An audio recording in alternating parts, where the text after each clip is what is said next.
Supreme Ma'am's class today, but we have exchanged. So she'll be taking class on Friday. So I'm taking today. Okay. So today's topic is malaria. So in fifth semester, you will be talking more about, you know, zoonotic diseases and other non-communicable diseases. Okay. And the national programs related to it. So in fifth semester, unlike in your third semester, in third semester also, you were taught about tuberculosis, HIV, but in fifth semester again you have to learn about these non-communicable as well as communicable diseases. Okay, and in non-communicable diseases mostly it is zoonotic diseases. Okay, and other vector-borne diseases you have to learn. In sixth semester we'll be talking about the non-communicable diseases. Okay, so okay, in fifth semester it's vector-borne disease and zoonotic diseases and some of the communicable diseases. And in yeah, and communicable disease and non-communicable disease. What's the difference that between what you have learned in your third semester and in fifth semester is you have to learn about the national programs related to it. Okay, in your in this semester, like in third semester you were taught about the TB, HIV, and what else? Diarrhea. But here again, the same thing will be taught to you, but in detail, more detail will be detail you have to learn, and the national programs, like what the Nepal is doing to control such diseases in Nepal, and of those diseases which are prevalent in Nepal, like TB, diarrhea, malaria, filaria, and then what else? Japanese encephalitis. Okay, so these things you have to learn. So in my next class, I'll be talking about the national programs related to malaria, and for that you have to download your annual report published by Department of Health Services, which is yearly published by Teku Hospital. DOHS means it's beside the Teku Hospital. If you have visited Teku Hospital, there's adjacent to Teku Hospital, Tukaraj Tropical Hospital, there is one big board hanging up there saying Department of Health Services. Okay, so that department publishes annual report for Nepal every year during this Dasai Tihar. So I'll be talking about the last year's data here. Okay, so yes, in this semester you have to know about the epidemiology, the global burden of disease, and what's the scenario in Nepal too. Unlike in your third semester. Okay, so my chapter is always long, so you know that. So it will I take exactly 1 hour. So please be patient. Okay, and you can have your breakfast while attending my class. I won't be able to see you. So okay, let's start. So I have to minimize this.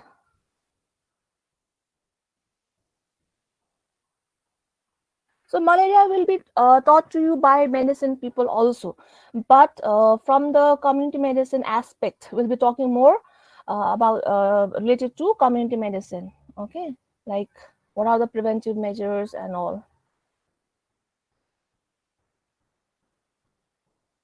Giving more emphasis to epidemiological determinants. So malaria. So you know malaria, it is caused by a mosquito. It is actually an infection caused by parasites called Plasmodium. Okay, Plasmodia parasites, and there are 4 species which can cause disease in human beings, and these infections are not directly okay caused by the parasites in human. The mosquitoes, they have to, you know, they are the vectors. They have to transmit these parasites to the human beings, then only the person human being will be affected. You know this fact. Okay, so malaria, so if, first of all, let's start with the global burden of the disease. So what's the scenario in the world? Okay, so how many people, so global burden means how many people are suffering, how many people have died, how many people are disabled due to this disease. Okay, tallies, everything will be uh, included in this. So if you see the world scenario, so malaria is a life-threatening disease. See, it's very common. We are, we are hearing about this malaria, filaria, okay, very often. And but the people residing in valley, they are not that much familiar with this malaria. But with the climate change recently, malaria and dengue has been, increasing. So in the past, before, I mean, before 2 years, I think it was not so common. Dengue, not dengue in Nepali, but dengue in English. So dengue is basically it was seen in Tarai belt, not in the Kathmandu valley or Patna, Bhaktapur. But these days, as you can see, due to the climate change, so it has been increasing. So malaria is also there. So what happened is that you and me, we are not much familiar with the patient suffering from malaria. The reason being, once the person is diagnosed with malaria, we send them directly to the tropical hospital, that is TECU, Sukaraz Tropical and Infectious Disease Hospital, which is at Teku. So that's why we are not that familiar. But if you see the Nepal's data and the global scenario, then you will come to know that it is much prevalent till now. Okay, it's there. People are suffering, people are dying, and malaria. It may sound like it's just a malaria, but if not treated on time, okay, it may develop into severe complicated malaria. There are two types: uncomplicated and severe complicated. So it can convert into complicated malaria, and person may die because of various problem, like there will be breathing problem, there will be bleeding, there will be person will develop neurological disorder, the person will have develop cerebral malaria. If you have heard about it, cerebral malaria, when this parasites blocks those small vessels going to the brain, and then the brain swells up, and then a person starts showing all the neurological features, and ultimately they will go into coma, and then ultimately they might die. So it's a life-threatening disease caused by parasites that are transmitted to people through the bites of infected female Anopheles mosquitoes. So there are various types of mosquitoes. We have already talked about this in your previous classes. So Anopheles mosquito is responsible for malaria. It's the vector. Okay, so this mosquito is the vector for malaria. And Anopheles mosquito, not male, female. So you know that only female mosquitoes, they can transmit disease to humans, not the male ones, because they feed on the nectars, plant juices. These are the only female mosquitoes which feed on the human blood. So this is a disease, okay, transmitted through the and female Anopheles mosquito, and is caused by. So there is a difference. It is causative organism is Plasmodium, okay, and vector is Anopheles. So vector means which carries disease, which harbors the um, sexual forms of these parasites, and they will transmit to the human beings. So that's why they are called vectors. So malaria is a vector-borne disease. So it is preventable and curable. So since it is preventable and curable, that's why we are discussing it in community medicine. So in 2018, if you see, this is the latest data that was available in internet. Okay, to 2020, Jan 2020, it was published in Jan 2020, and the data which was given there was of 2018. So in 2018, there were an estimated. Ma'am Yes. हजुरले slide देखाइराख्नु भएको छ अहिले Oh, sorry. I slide didn't त्यो share. सेयरै भएको छैन screen Okay, okay, okay.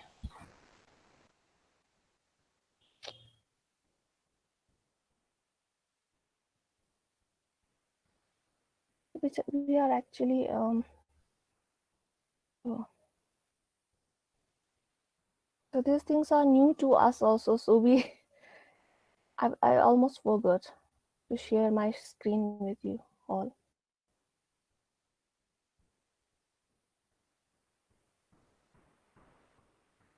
Okay. Now you will be able to see. Now is it okay, Sadiksha? I think I have to record it also. Yes ma'am you should record it also ma'am Mm. But you can see now, right? Yes ma'am Okay, where is the record meeting? Okay.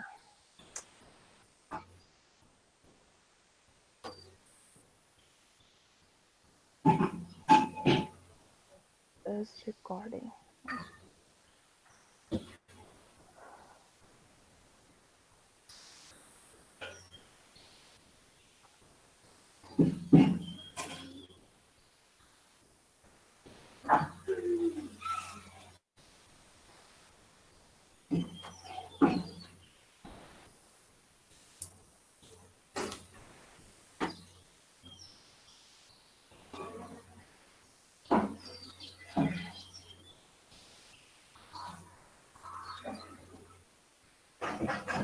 Why is this taking so much time?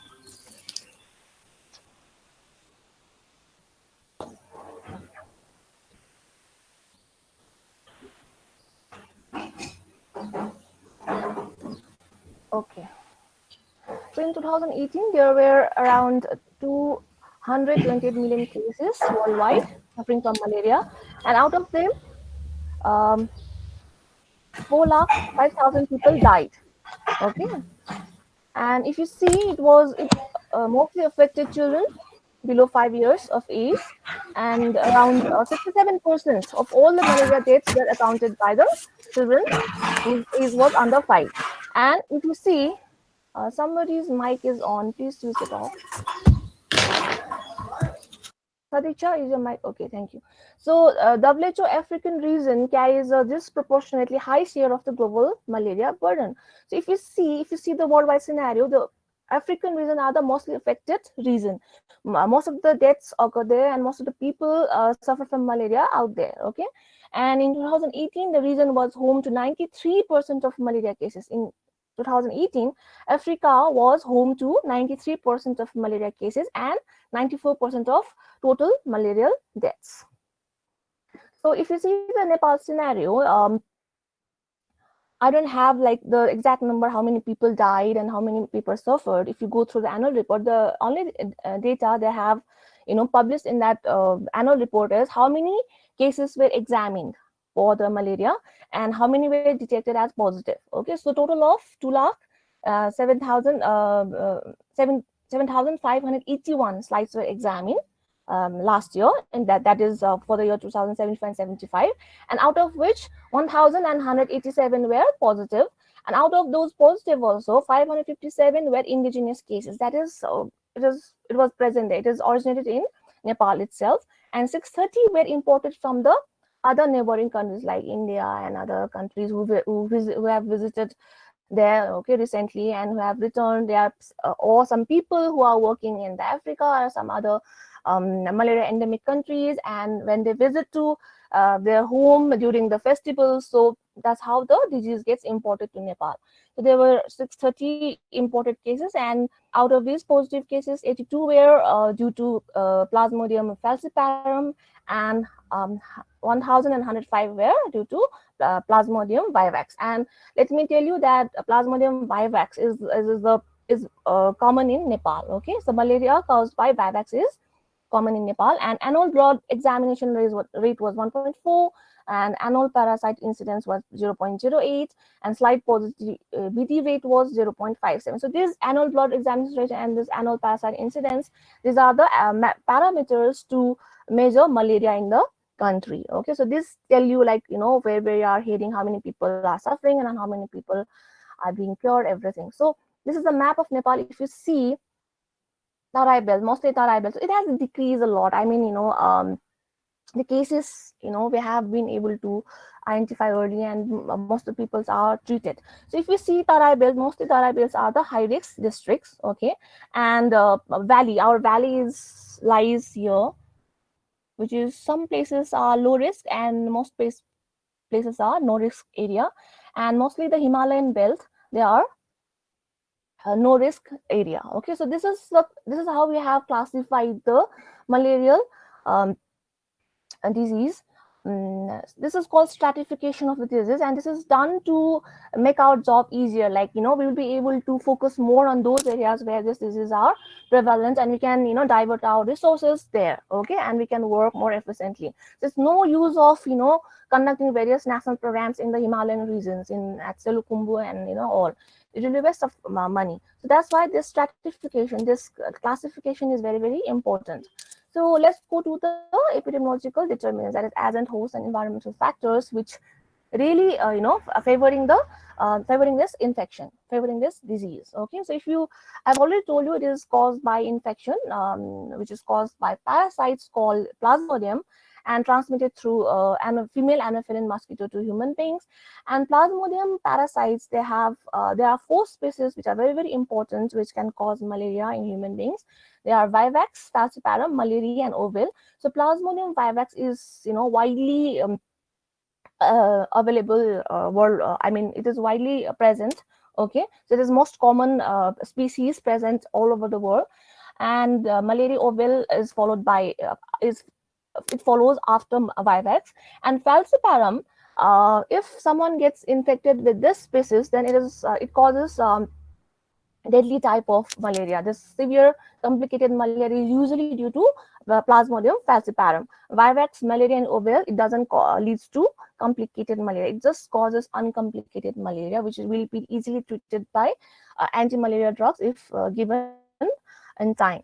So host factors, obviously, human beings, we are the host, and all age groups are affected equally. But you have to know that newborn infants, they are resistant to this falciparum, which causes deadly malaria because of the IgG antibodies present in your body, which they get through their mother. Okay, so fetal and fetal hemoglobin. Fetal hemoglobin is also resistant to falciparum. So newborns, especially in newborn infants, they are considerably resistant.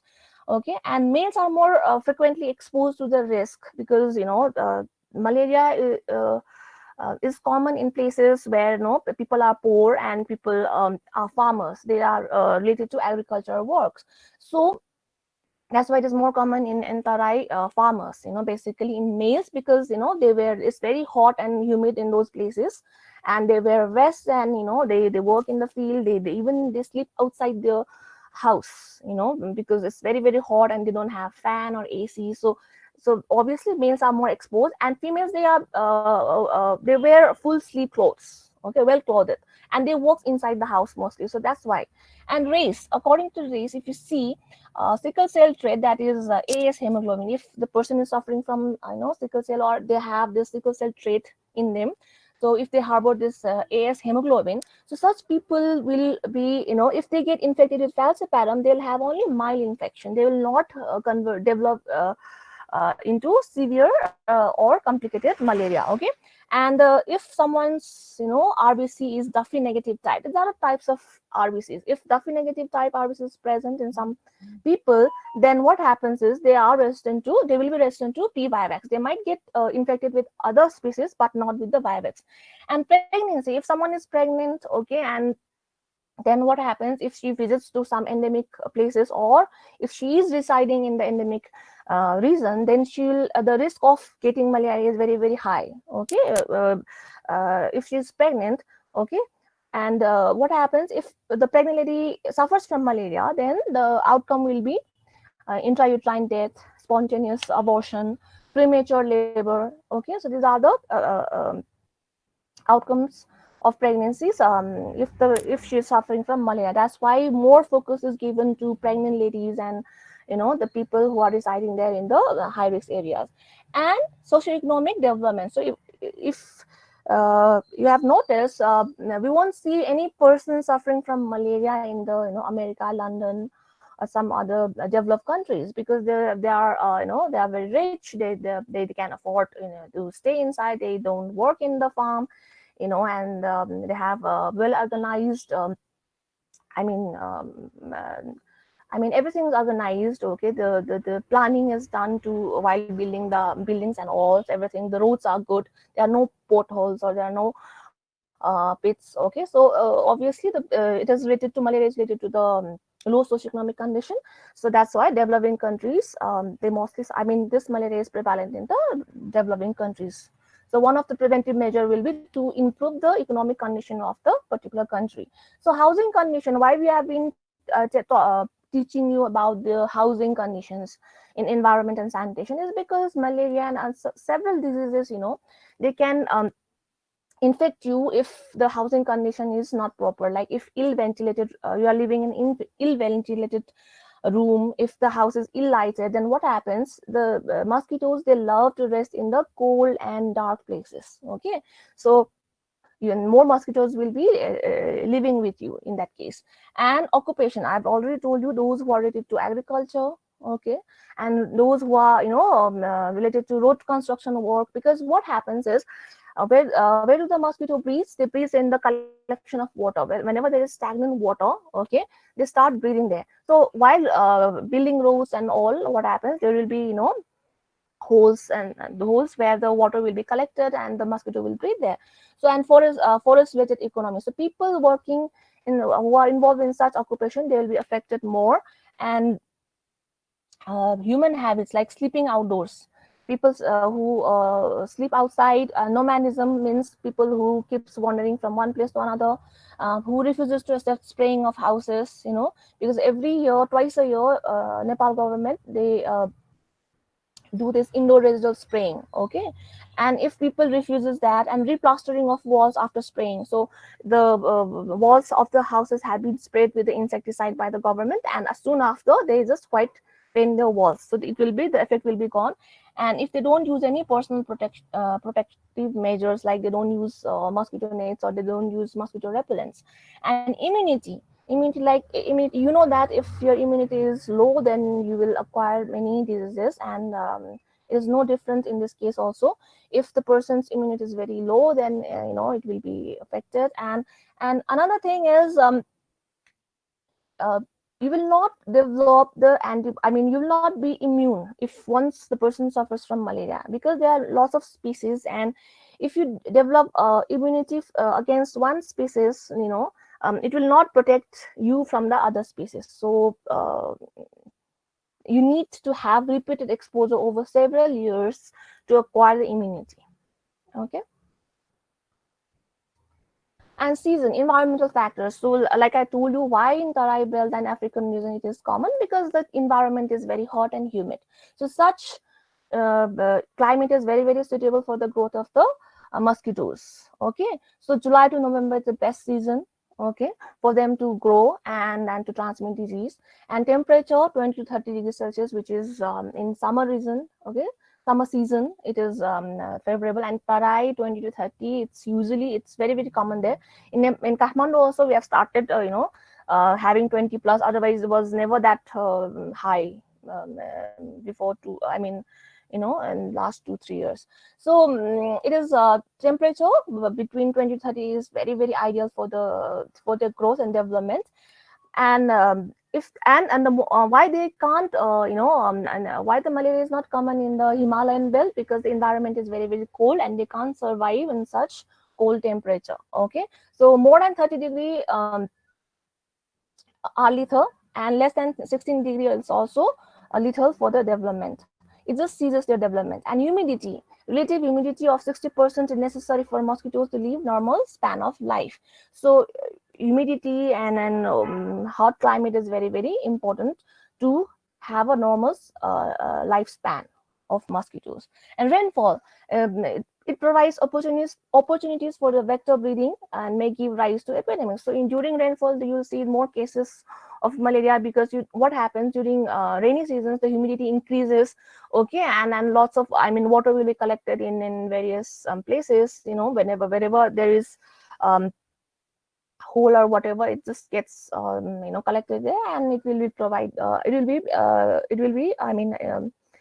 good breeding place for the mosquitoes. And altitude, anopheles are not found above 2000 to 2500 meters. They just can't survive.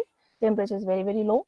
And another term used over here is man-made malaria. So what do you mean by man-made malaria? It's not like we produce malaria, but because of our acts, like we just borrow a pits, we just dig some holes, we dig roads, and we just leave it there. We don't mend it in time. And garden pools, we just make garden pools, we just irrigation channels for the agriculture purposes. You must have seen sichai channels, and engineering projects, like while making roads and bridges. Okay, so all these acts of humans will uh, produce a good breeding place for mosquitoes, and there they will breed, and they will be adult mosquitoes, and they will transmit the disease.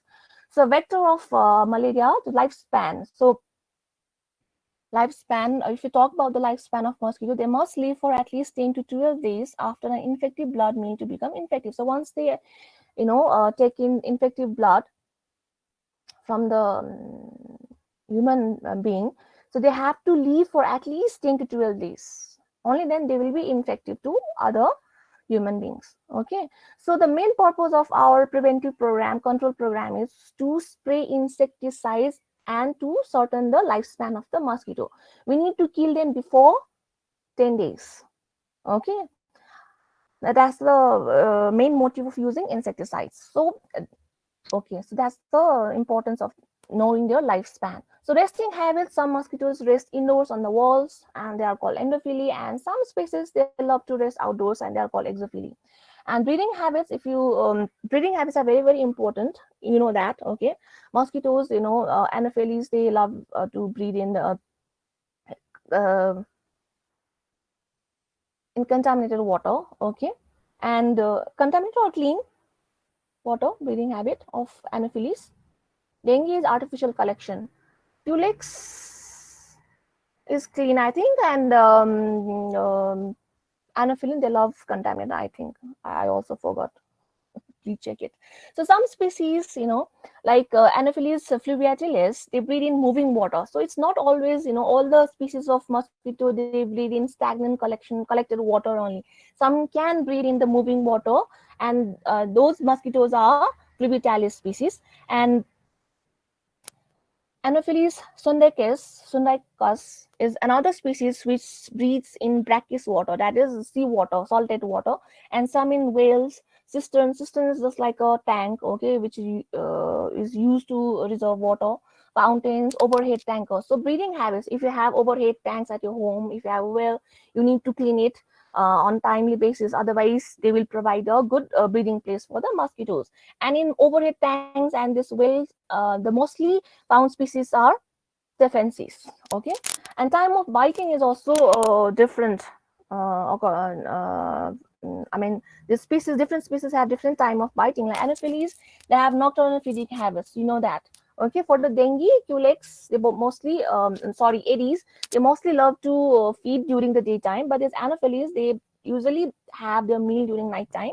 And if this malaria is caused by Anopheles stephensi, okay, if you hear this species, it is mostly found in the urban area. So the name is given as urban malaria if it is caused by the stephensi, because it is commonly found in the urban areas.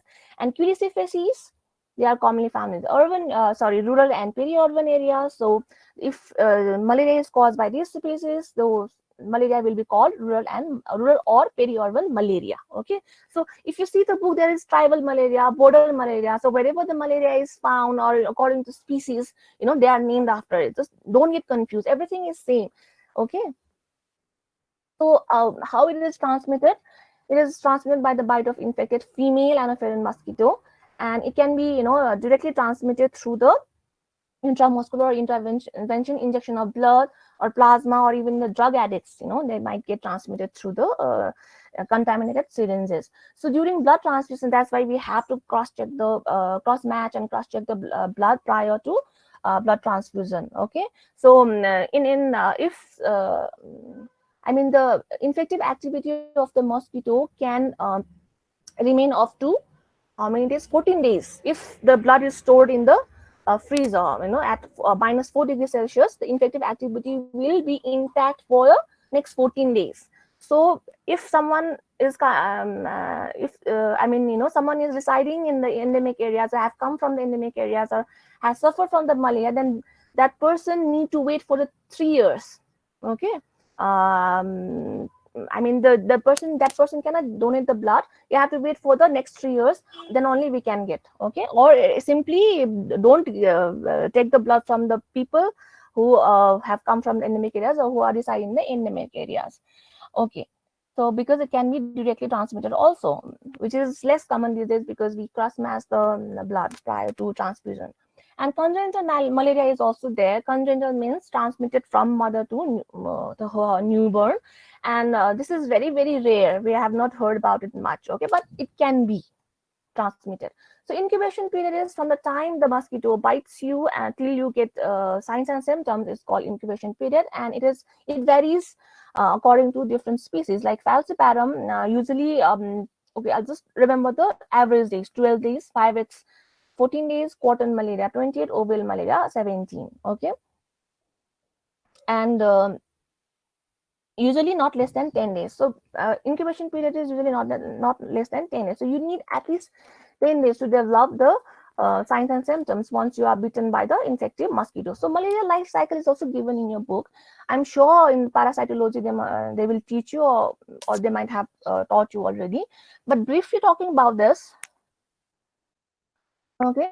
So Usually mosquito develops in two stages. One stage that occurs in human being, that is a sexual phase, and other it takes place in the mosquito, and that is the sexual cycle. So first, how it starts is when an infected mosquito bites a human being, normal healthy human being, it bites, and through its saliva these sporozoids, okay, they contain infected mosquito, they contain sporozoids in your salivary glands, and these sporozoids will be released in the skin, and they, because they pierce it while biting you, it will enter your, it will enter the human body, and inside the human body what happens to the they will travel and they will reach the liver cells. Okay, so once they reach the liver cell, what happens is that they enter the erythrocytic cycle, but some sporozoids, they don't enter the erythrocytic cycle, they just remain in the hepatic cells,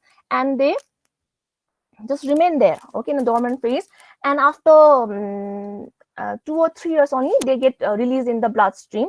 Okay, and that's how the relapse of the malaria occurs. So vivax and oval, the I mean, in the liver, the sporozoids, they develop into hypnozoins, okay, and these hypnozoins just stay there, especially the P. vivax and ovals.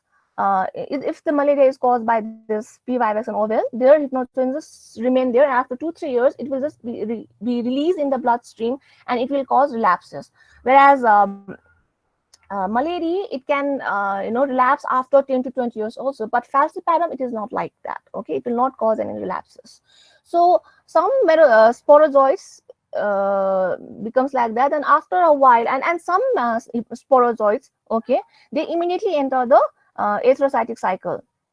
Okay, so in this exoerythrocytic cycle, let me talk about the exoerythrocytic cycle, which is in case of 5x and oval, they just go develop into a hypnozoint, and they develop into hypnozoins, and they then slowly they develop all, I mean, the merozoites will be produced inside them, and they will be liberated into the bloodstream. So it's, but some sporozoids, they will also goes into this process, and they just form merozoites quickly, and they will be released into the bloodstream. Okay, and after getting released in the bloodstream, what happens, they will just get attached to the RBC, red blood cells, and in RBC they go through these different phases where they develop into trophozoite, and after some time they develop into sezont, and again in sezones merozoites will start to grow. Okay, it will develop in, I mean, various numerous merozoites will be produced inside the sezont, and this is erythrocytic cycle. And what happens, some of the merozoites, they get destroyed, but some merozoites, what happen, they just develop into male and female gametes. Okay, and these are the sexual forms of the parasite. So now what happens when this mosquito harbors this male and female gametocytes, now this person is will be infective. I mean, the person now can infect the other mosquitoes. It's not from human to human. Remember that infected mosquito bites healthy person, and the healthy person becomes infected. Now if a healthy mosquito bites the infected person, then that healthy mosquito will become infected, and if that infected mosquito bites another human being, that another human being will be infected. So this is how the cycle goes on. In now, if the healthy mosquito takes the blood meal from this infected person, now the further development of the gametocyte takes place in the mosquito's body. They develop into, I mean, they will mature there inside the mosquito's body cavity, and will fertilize after some time, and zygote will be formed, which is a motionless body, and after 18 to 24 hours this zygote will be motile, and it will become ookinete, and once it becomes motile, it goes into the stomach wall of the mosquito, and it gets attached there, and the further developments take place in the mosquito's wall. It forms into oocysts, then gradually all the sporozoids will be developed inside the oocysts, and once they mature, it will be released, and it will move to the salivary glands and remain there. Now the mosquito is ready to infect the other human beings. This is how the cycle keeps on going. So we have to break this cycle by spraying insecticide or other things, following other measures.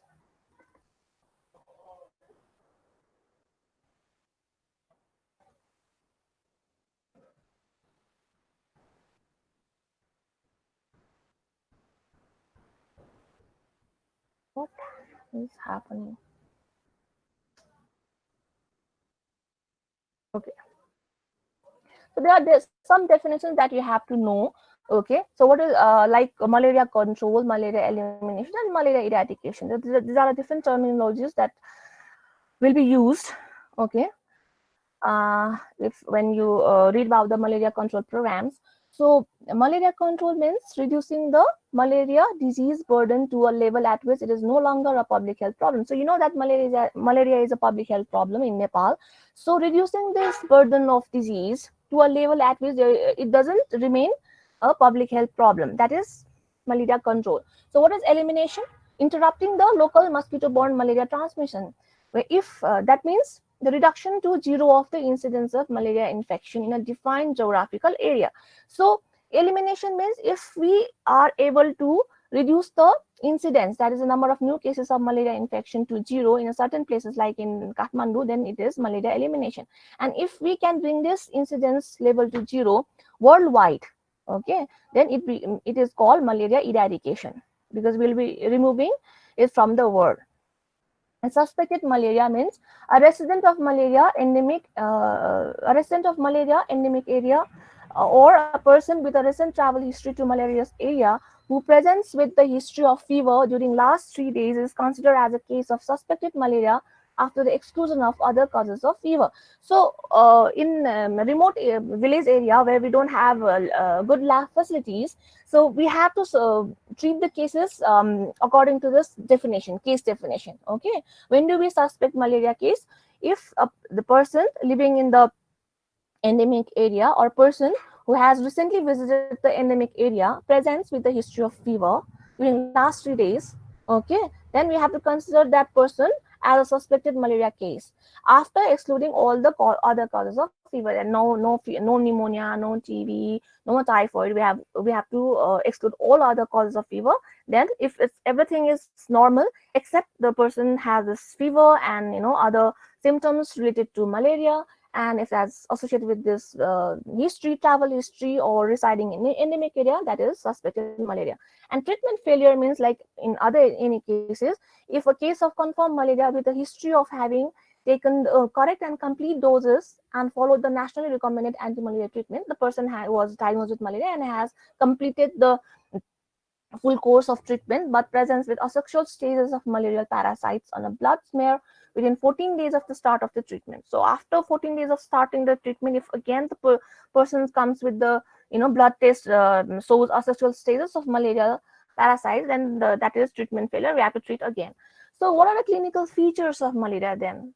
Joro also, that in malaria you have high grade of fever, you have the person develops chills and rigors. It's not just the fever. The person will chills and rigor means you feel very cold and the person will shiver because of that coldness. Okay, and then the person will develop fever, and it affects almost all the system of our body, like the person will have fever, headache, sweating, chills, fatigue, pain, back pain, malaise is mostly complained by them. The person can also, if it turns into severe form, then the person will have breathing difficulty also. Okay, there will be splenomegaly, and the person can have persistent nausea and vomiting and diarrhea if it turns into converts into severe form. Okay, but not in the milder infection. So in milder infection, the mostly a typical attack will present like this. In three stages it will present: cold stage, hot stage, and sweating stage. Okay, so cold stage is a typical feature, but while working in the hospital they might not present with this typical stages. Okay, I mean, some stages might be, plus minus can be there. So cold stages is firstly what happens, the person will develop lassitude, extreme fatigue, okay, tiredness, will be felt by the patient, then followed by headache, nausea, then the person will start having chilly sensation, start feeling cold, and then it will be followed by the rigors. The person will start shivering, okay, violently, and temperature, slowly the temperature will rise to 39 to 41 degrees Celsius. Okay, it's not that high up to this stage because the person will be feeling chills up till then, and the person with the headache will be not that simple type headache, it will be severe throbbing type headache. Okay, and it will be followed by vomiting, and as I told you, as the person will be in cold state, the skin will feel cold. Okay, but gradually after 15 minutes to 1 hour, the skin starts becoming hot. So the person will enter hot stage after 15 minutes to 1 hour. So what happens in hot stage, the person's skin will, the temperature, as the temperature starts rising up, okay, the skin will be very hot to touch and dry, and then the headache will be very, very intense, and nausea diminishes at this stage, and it lasts for 2 to 6 hours. So obviously when you are having high temperature, your pulse will be rapid, okay, and you'll have tachycardia and all, and sweating stays. So after 2 to 6 hours, what happens normally, the fever starts to diminish on its own. Okay, fever comes down with profuse sweating, so the person will sweat once the fever comes down, and the skin will be normal to touch. Okay, it will be cool and moist, and pulse will also becomes normal, and patient starts feeling better. That is, and this stage will last for 2 to 4 hours. Again, the person will enter the cold stage. So what happens is, this is the acute febrile illness, and where the person will have paroxysmal attacks. Okay, so the fever will comes in paroxysm. Okay, like intermittent fever will be there. After every 3 to 4 hours, they will have fever, and they will subside on its own, and again they will have fever. So this is how the person present with the fever.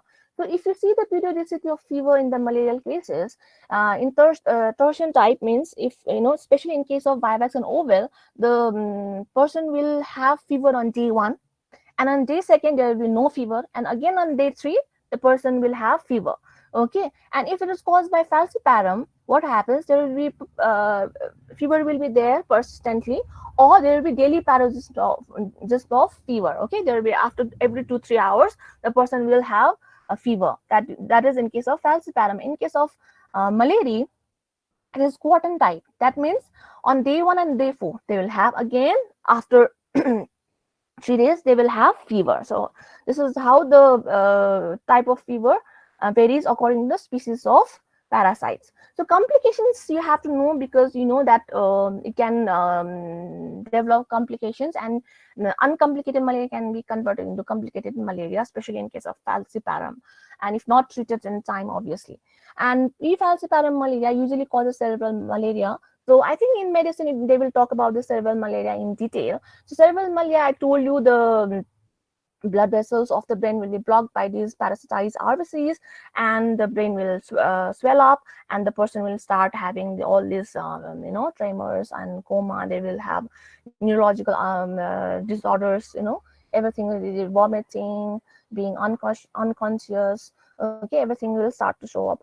And ARF, acute renal failure, liver damage. See, falciparum malaria is very, very little one. They can lead to acute renal failure also. They can cause liver damage also. Gastrointestinal symptoms can be there. Dehydration, collapse, anemia. So there is severe anemia, or there is severe, breathlessness. Okay, then you have to suspect the malaria. If the person has travel history to endemic areas, or if you are treating patient in the endemic areas, because breathlessness, anemia can be the complications of P. falciparum malaria. So you have to keep this in your mind. And P. vivax, oval, and malaria, the complications being anemia, splenomegaly, hepatomegaly, herpes, and renal complications. So diagnosis, how you can diagnose this? You have to take the blood samples, and you have to do the microscopy test. Okay, so you have to make the blood films for that. You have to make thick film and thin film. So in the same slide, these two films are made, thick and thin. Thick film helps to source parasites. What type of parasite is there? If the not what type of, whether the parasite is there or not, you can see it through thick film, and what type of species is it. You can diagnose it by examining the thin film. Okay, and it's very sensitivity is very high. You can find the true positive. I mean, it's very good. And then another is, see, you can see in the RBCs, and if you see through a microscope, then these RBCs are infected RBCs. They have been parasitized, meaning parasites are inside them. They have, they are harboring parasites. So this is how it is seen under the microscope. And next one is serological test. So the serological test means obviously it's malarial fluorescent antibody test. If checks whether the patient has developed antibody or not. So antibody is, if once the antibody has developed, it's not the acute phase. Okay, the person has already, he has had malaria in the past. So because this test becomes positive only after 2 weeks of the primary infection. So for this is basically helpful for the epidemiological studies, where you have to see whether the person has suffered from the malaria or not in the past. Okay, and then the rapid diagnostic test is for the acute screening, or for acute, I mean, quick diagnosis. Here it's like for COVID-19, you have a test kit, and if you draw the blood and you put it here. Okay, here, and if two lines are shown up, it is positive. And you have different kits for specific species, like for falciparum you have different kit, for malaria for the different kit. This is for falciparum and pan malaria. Okay, I mean, for all the species, and for specifically falciparum, this type of kits are also available. So now let's move on to parameters which are used to measure the malaria, like how many people are suffering in a particular country or the world.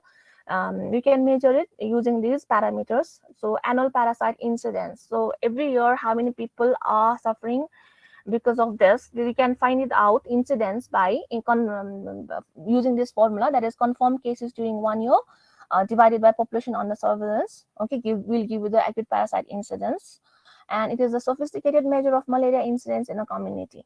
And annual blood examination rate, because this annual blood examination rate will reflect the operational efficiency of the country, how effectively a country is working. If the country can examine large number of slides, that means it is good, and more people will be diagnosed on time. So the formula is number of slides examined per population. And total annual falciparum incidence can be calculated using this formula: total positive falciparum in a year divided by total population.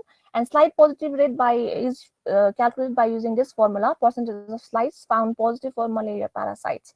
So out of total how many bloods are examined, and out of that how many turns out to be positive, we can calculate it by using these formulas. And how many people are suffering from falciparum or vivax, you can calculate it by using this formula, like number of people, the size positive for falciparum out of total sample um, examined. Okay, so these are the parameters. This is often asked in the exam also. Now let's quickly move on to treatment of uncomplicated malaria.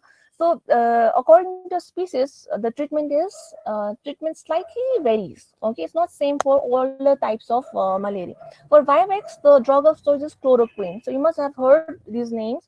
In pharmacology, they must have taught you what are the anti-malaria drugs, their classification, their mechanism of action, and side effects and everything. So chloroquine and primaquine is given to people suffering from P. vivax. Okay, and chloroquine 25 mg per kg divided into 3 days. It is given. So it comes in like 5 mg. 10 mg per kg is given stat on the first day, and followed by 10 mg per kg after 24 hours, and 5 mg per kg after 48 hours or at 48 hours. Okay, so this is how this 25 to total 25 mg per kg should be given over 3 days. And to eradicate and prevent relapses due to presence of hypnosis in the liver, I told you that Ovel and Vivax, they can relapse. So now person presents with malaria. After 2 or 3 years, again, as hypnozoins will be released in the bloodstream, again the person will have, all the features and will come back. So to prevent that, we have to destroy that hypnozoin phase. We have to give the primaquine 0.25 mg per kg for 14 days. Okay, but however, primaquine should not be given to G6PD deficient patients, infants, and pregnant women. So you will just give chloroquine. Or for pregnant woman, we have other drugs. We'll give another drug. So for falciparum, we have to give this ACT, artemisinin combination therapy. Is commonly used these days, very very effective, followed by primaquine 0.75 mg per kg on day 2. Single dose is given. So ACT means it's a combination therapy. So it contains artemisinin derivative plus a long-acting anti-malarial. It could be mefloquine or sulfadoxine pyrimethamine. And artemisinin derivative means it could be artesunate. Okay, so in Nepal, it comes with the brand name Cortem. It contains artemether 20 mg and lumefantrine, that is sulfadoxine pyrimethamine 120 mg. So for if we are treating pregnant women, then you can't just write chloroquine. Okay, so or ACT. If you have to inquire whether she is in first trimester or second or third trimester. If she is in first trimester, give quinine. If she is in second and third trimester, you have to give ACT. And if this is in case of falciparum, if she is suffering from Virex, then yeah, chloroquine is the drug of choice. So it's a bit it's you have to remember all this. So treatment of severe malaria. What is severe malaria? After 12 to 24 hours, a person suffering from falciparum may develop these features. Okay, if they develop these features along with the other typical, the cold stays, hot stays, and sweating stays, after that, within 12 to 24 hours, if they presents with these clinical features, then the person has already developed severe malaria, complicated malaria. Okay, that is impaired consciousness. As the parasites enters the brain, it starts impairing the consciousness. The person might go into coma. There will be generalized convulsions, neurological disorders, convulsions, unconsciousness. Okay, renal failure could be there, jaundice, severe anemia, hemoglobin less than 5 grams per deciliter. Just imagine that. You have to transfuse the blood immediately. Pulmonary edema, acute respiratory distress syndrome, hypoglycemia, metabolic acidosis, whatnot, collapse, shock, abnormal bleeding, DIC. Okay, because there is hyper activation of the coagulation, and the person develops with DIC. Okay, there will be bleeding and hemoglobinuria, and that means excretion of blood in the urine, hypothermia, high grade of fever, 106 °F. It's pretty high. And hyperparasitemia, that is less than 5% parasitized RBC in low endemic and more than 10% in hyper endemic areas. That means hyperparasitemia means how much the RBC is infected with the parasites. Okay, if it is more than 10% in hyper endemic, and if it's less than 5%, then the person will be diagnosed as having hyperparasitemia.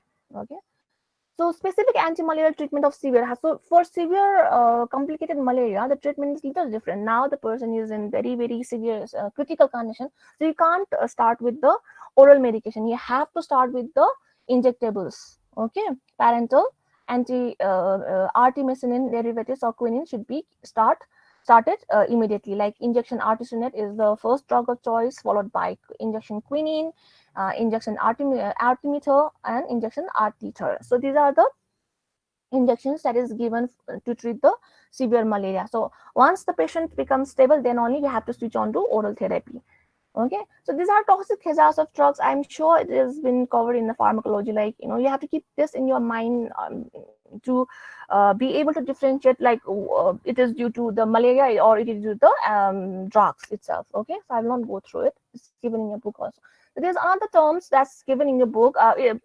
I have not seen being asked in the exams, but it's there, so it's better to know. Like treatment failure and drug resistance. Like in tuberculosis, your treatment failure and drug resistance can be there. Okay, and the patient might present with these features. So you have to know when to categorize as treatment failure, early treatment failure, late treatment failure, or drug resistance. Okay, so like patient is considered cured if he or she does not have fever or parasitemia till day 28. So if what happens once the anti-malaria drugs has been started, and after 28 days, if you check the, till 28 days, if you do the blood testing in the follow-ups, if the person do not develop any fever, then the patient is considered being cured. Okay, but if the patient develops fever within this 28 weeks and the blood sample shows parasitemia, then it's treatment failure. Okay, and because some patient may not respond to the drug, okay, the treatment given to them, so we have to keep on doing the blood test in the follow-up, and we have to change the drug. Alternative drug should be given. So early treatment failure means developing danger sign. Danger sign is all unconsciousness, bleeding, breathlessness, anemia, everything. Okay, on day 1, 2, or 3, in the presence of parasitemia, then that is early treatment failure. And there are other criteria also given. You can read it by yourself. That is early. Late clinical failure, that is developing danger signs in the presence of parasitemia on any day between day 4 to 28 days. That is late clinical failure.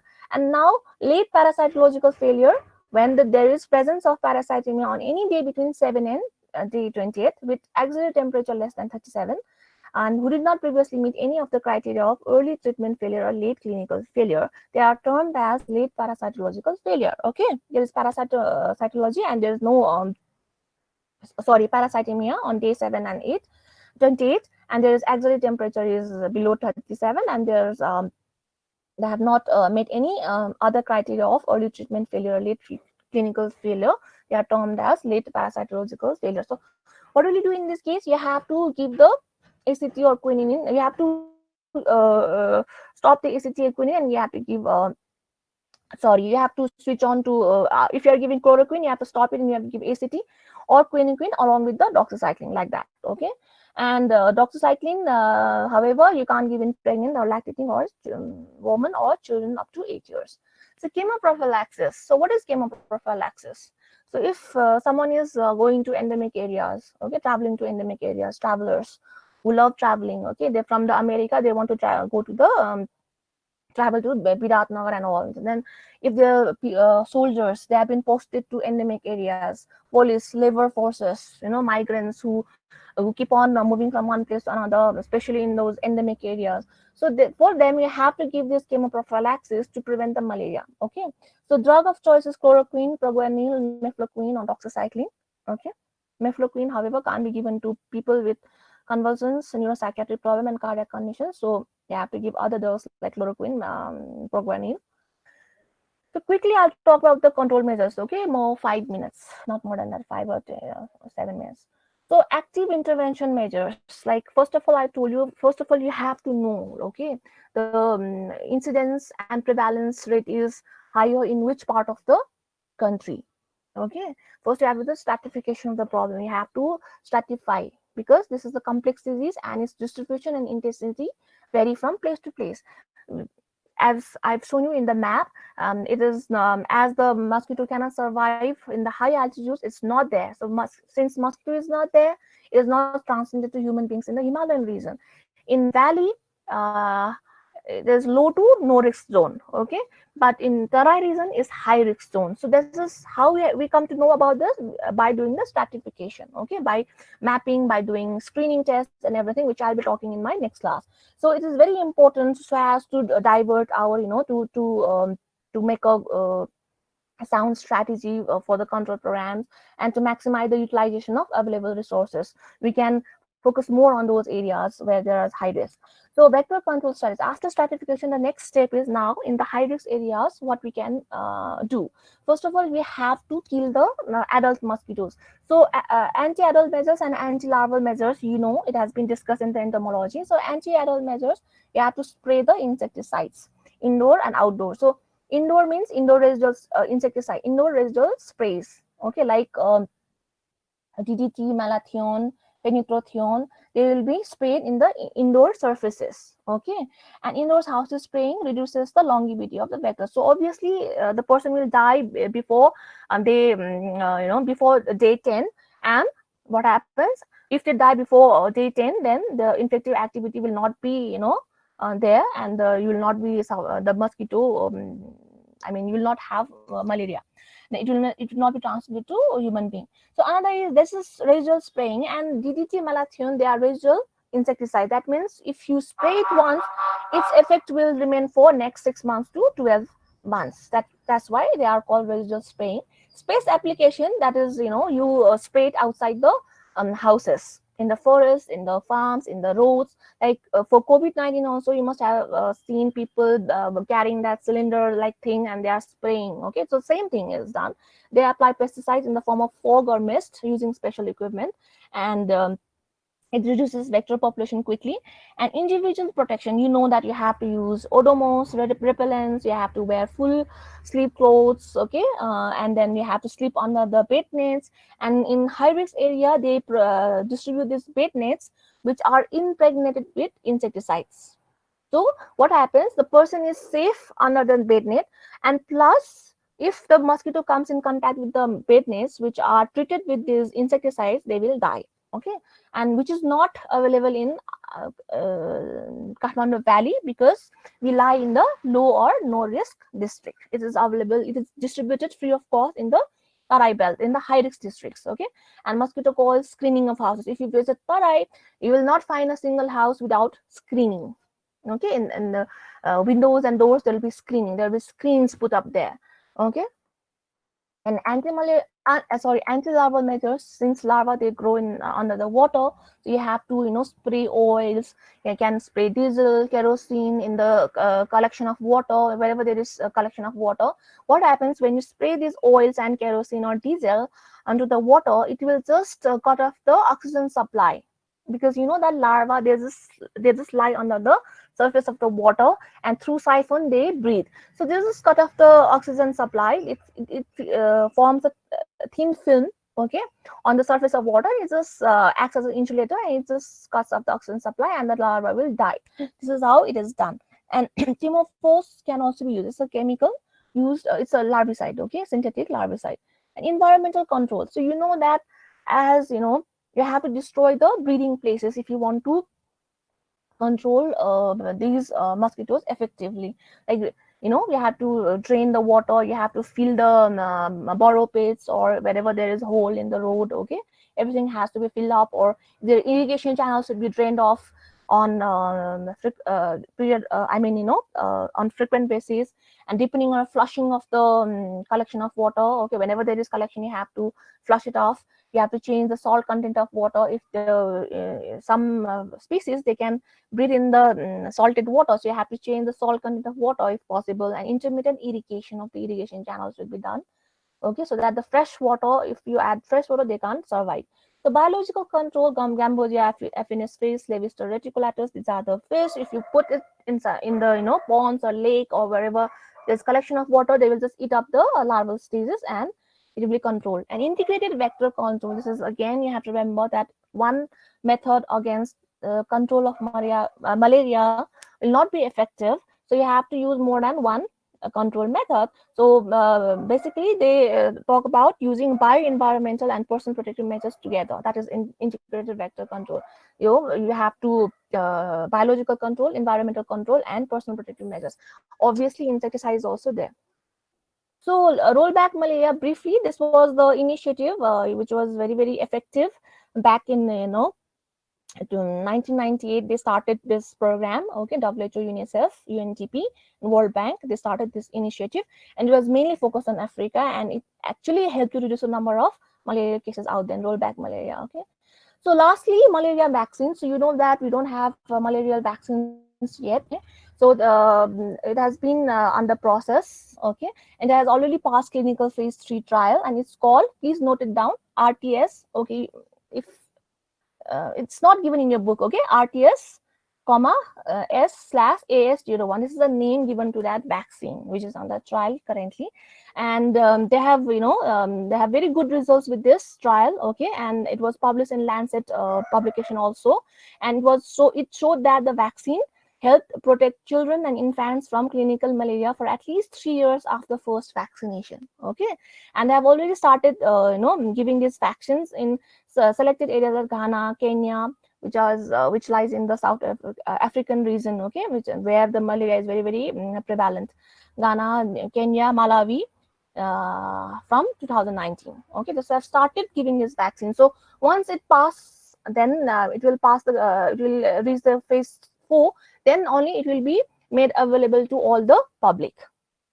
So theme World Malaria Day is celebrated on 25th April every year, and the theme will keep on changing. Okay, so theme for the 2020 is Zero Malaria Starts With Me. So all the community participation should be there, all the stakeholders, all the people working in private setups, government people have to work together and effectively. I mean, they have to work together so as to make our country malaria free. That's the thing.